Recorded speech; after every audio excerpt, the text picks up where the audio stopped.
sensors, new forms of stabilization, incredible zooms, laser autofocus, all this stuff. The Z Fold 3 has none of it. Now, I'm not saying that this is a bad camera. In the time I've played with it, it produces decent results. They've adjusted the coating on the lenses such that it allows 4% more light in, and credit where due, the ability of a foldable to be able to use the rear cameras to be able to take selfies like this, very underrated. But the fact that this camera hardware is actually less capable than the base version of the Galaxy S20, which is a year-and-a-half old phone that launched at half the price, doesn't exactly inspire me to recommend it. How much would it have cost them to swap that camera system to what we have on the S21 Ultra? £40 maybe? It's a bit like if handcrafted the most elaborate possible 3-tiered wedding cake, but then to save costs, used a supermarket ready-made mixture for the filling. Plus, look at that under-display camera, right? It's 4 megapixels, and you can tell it's noticeably less good than the normal 10 megapixel one on the cover. Look, this is a selfie from the cover camera, this is a shot from the inside screen camera. It's not pretty, and I get that this thing enhances the inside display quality, but we shouldn't have a situation where one of the coolest things about your phone is something that you have to try not to use. It's a clear sign that the implementation has been rushed. Hopefully you get what I'm saying.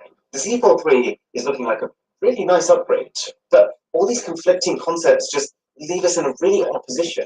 Because do I want to recommend this phone? Absolutely. It's so cool, but who would I actually recommend it to?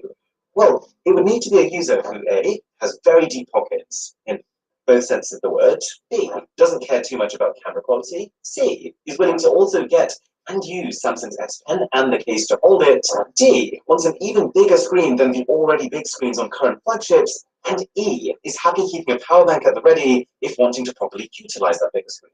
So someone would have to be all these things before I decided, okay, yeah, the Z Fold 3, that's the phone for you. Here's what I think has happened. Samsung is expecting the foldable market to explode. As part of their event, they actually said, yeah, we're expecting demand to triple this year. And at the same time, Samsung is very aware that they're already leading this market.